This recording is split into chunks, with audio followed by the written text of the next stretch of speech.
ਦੋਸਤੋ ਇਹ ਤੇ ਸਾਨੂੰ ਸੁਣਨ ਨੂੰ ਬਹੁਤ ਮਿਲਦਾ ਹੈ ਕਿ ਬੰਦਾ ਬੰਦੇ ਦਾ ਵੈਰੀ ਹੈ, ਲੇਕਿਨ ਇਹ ਵੇਖਣ ਨੂੰ ਬੜਾ ਘੱਟ ਮਿਲਦਾ ਹੈ ਕਿ ਬੰਦਾ ਬੰਦੇ ਦਾ ਦਾਰੂ ਹੈ। ਅਸੀਂ ਅੱਜ ਇਸ ਵੀਡੀਓ ਰਾਹੀਂ ਤੁਹਾਨੂੰ ਵਿਖਾ ਰਹੇ ਹਾਂ ਕਿ ਬੰਦਾ ਬੰਦੇ ਦਾ ਦਾਰੂ ਕਿਵੇਂ ਕਰਦਾ ਹੈ। ਇਹ ਸੰਗਤ, ਇਹ ਜਿਹੜੇ ਸਾਡੇ ਦੋਸਤ ਨਜ਼ਰ ਆ ਰਹੇ ਨੇ, ਇਹ ਹਰ ਸਾਲ ਬਾਬਾ ਗੁਰੂ ਨਾਨਕ ਦੇ ਜਨਮ ਦਿਨ ਦੇ ਤਕਰੀਬਾਤ ਵਾਸਤੇ ਪਾਕਿਸਤਾਨ ਆਉਂਦੇ, ਨਨਕਾਣਾ ਸਾਹਿਬ ਦੇ ਨੇੜੇ ਇਹ ਆਈ ਕੈਂਪ ਲਾਉਂਦੇ ਨੇ और ये सैकड़ा मरीजों का इलाज करते हैं। उस दे नाल ना सिर्फ इलाज करते हैं, वो जितने लोग आते हैं उन्होंने आने का किराया देंदे, उन्होंने खाना खिलाते हैं, उन्होंने बच्चों वास्ते किताबां और कापियां देंदे और उहदे नाल जितनियां उत्थे खवातीन बेरोजगार होंदियां उन्होंने ये सिलाई मशीनां भी देंदे। ते आओ चलते हाँ अज तुहानूं इन्हां दे आरियां दे नाल असीं गलबात करांदे हां कि ये सब कुछ ये किस तरह मैनेज करते हैं और हर साल किस तरह कर लेंदे हैं। वाहिगुरू जी का खालसा, वाहिगुरू जी की फतेह। लंगर जी जो प्रथा है गुरु नानक साहब जी ने $20 $20 तो शुरू की थी, जो कि अज वर्ल्ड विच किते भी गुरुद्वारा है 24 घंटे 7 दिन लंगर चलता है।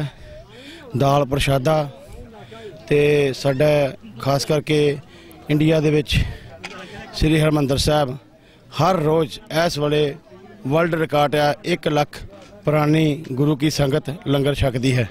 सो लंगर की प्रथा जी गुरु नानक साहब जी तो शुरू हुई सी, जो कि हर गुरुद्वारा साहब जिथे कोई फंक्शन साडा होवे, धार्मिक होवे, उस तरह होवे, उत्थे लंगर चलता है।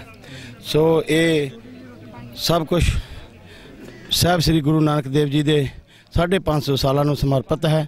तो असी चाहांगे वध तो वध कनेडा दी संगतां भी ते होर अमेरिका USA आस्ट्रेलिया दी संगतां भी वध तो वध जिथे जिथे भी जा करके अपना लंगर की प्रथा जिहड़ी आ उहनूं चलदी रखते हुए लंगर लाउण ते संगत की सेवा करन।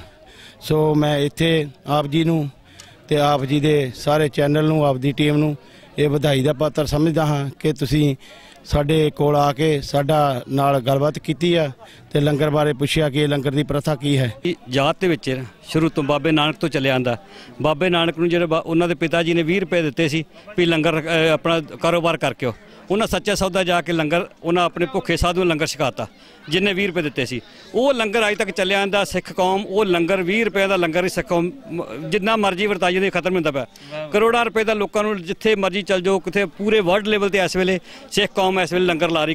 किते भी कोई आन होनी होंदी है उत्थे सिख कौम जाके लंगर लांदी है। तुसीं देखदे होगे टीवी वीडियो सब कुछ वेख्या होगा भी जिथे इत्थे इंग्लैंड साडे इंग्लैंड वाले सिंह ने जिथे भी कोई भुचाल आंदा है, किसी भी किस तरह की कोई अनहोनी होंदी है जां सुनामी आंदी है, कुछ होंदा उत्थे सिख कौम जाके लंगर लांदी। ये लंगर दा जिहड़ा साडा प्रथा गुरु नानक साहब तो चली जांदी है। ये हुण जिहड़े इत्थे मरीज आंदे सी उन्हां नूं खाण वास्ते कुछ नहीं सी हुंदा। दवाई तो असीं दिंदे आ ते बाकी वो भी करने असीं उन्हां दा ऑपरेशन भी करने, पर जिहड़े सवेर तो आके बैठे उन्हां खाण वास्ते कुछ नहीं, दूरों दूरों लोग आंदे ने, उन्हां दे वास्ते उन्हां दी सहूलत वास्ते असीं ये लंगर दा प्रबंध नाल कीता। हर साल असीं करने आ। इन्हां नूं पहलां ते 2-3 साल सानूं बहुत तकलीफ होई, 2 साल भी इन्हां नूं बिठाना औखा सी। हुण असीं इन्हां पंगतां बिठा के लवा के ते अपने जिन्ना भी सानूं चंगा लगदा है भी इन्हां ये भी डिसिपलिन च रहण, असीं भी डिसिपलिन च रहीए कि असीं बाहरले देशां चों आए हां, उत्थे डिसिपलिन बहुत है। असीं डिसिपलिन करके फिर इन्हां कई भी डिसिपलिन बना के बैठो, नहीं तो ये आपां ये लोग जो आपां जो पिंडू लोग आप लैन च नहीं पैंदे जिथे ग्रुप मर के बना के बह जांदे। ते असीं इस करके इन्हां नूं सारिआं नूं बेनती हत्थ जोड़ के बेनती करी दी है भी तुसीं भाई साहब लैन बैठो, सानूं भी तकलीफ नहीं होएगी, तुहानूं भी तकलीफ होए, असीं रौला ना पावांगे ते तुसीं भी सारे साडे सत्कार नाल लंगर छको। जे पहलां सवेरे जलेबियां ते पकौड़े दा लंगर हुंदा, चाह, हाँ जी, सवेरे जलेबियां पकौड़े ते इस वेले रोटी, शाम नूं फिर रोटी, इस वेले हुण रोटी सब्जी है ते शाम नूं फिर रोटी है। ये साडे गुरु नानक ने तोरिया, गुरु नानक साहब दी साहब श्री गुरु नानक साहब की कृपा नाल ये सारा कुछ चलिया आंदा पिया। जी जी, बड़ी सोहनी गल है ये। अगर असीं इत्थे लवीए साडे जितने भी गुरु हैं और इत्थे पंजाब दे जितने भी सूफी हैं उन्हां दा बुनियादी फलसफा है। असीं बाबा फरीद तो शुरू करिए ते बाबा फरीद भी आखदे न कि 5 रुकन इमाम दे 6वां फरीदा ईमान दे 6वां फरीदा टुक। फिर अगे असीं चलने आ ते बाबा बुल्ले शाह ते कहानी आ जांदी। बाबा बुल्ले शाह भी फरमांदे न कि इट खड़के दुक्कड़ वजे तत्ता होवे चुल्हा आण फकीर ते खाखा जावन राजी होवे बुल्ला। सो ये सूफी गुरुआं दा एक नज़रिया है, फलसफा है कि भुखियां नूं खवाओ, और वो नज़रिया अज पंजाब दे विच सानूं किधरे नज़र नहीं आंदा। जिहड़े नज़रिए दा प्रचारक पंजाब है, पंजाब उहदे तो दूर हो गया है। लेकिन जदों साडे सिख वीर इत्थे आंदे न तो यकीन जानो इत्थे आके सानूं अज बड़ी खुशी हुई है और पूरे पंजाबियां नूं ਪੂਰੇ ਸਿੱਖਾਂ ਨੂੰ, ਮੁਸਲਮਾਨਾਂ ਨੂੰ, ਜਿਨ੍ਹਾਂ ਦੇ ਗੁਰੂਆਂ ਦੇ ਭਗਤਾਂ ਨੇ ਇਹੀ ਤਬਲੀਗ ਕੀਤੀ, ਇਹੀ ਦੱਸਿਆ। ਇਸ ਫਲਸਫੇ ਤੇ ਇਸ ਫਿਕਰ ਨੂੰ ਅਪਣਾਉਣ ਦੀ ਲੋੜ ਹੈ। ਜਿੰਦੇ ਵਸਦੇ ਰਹੋ ਜੀ।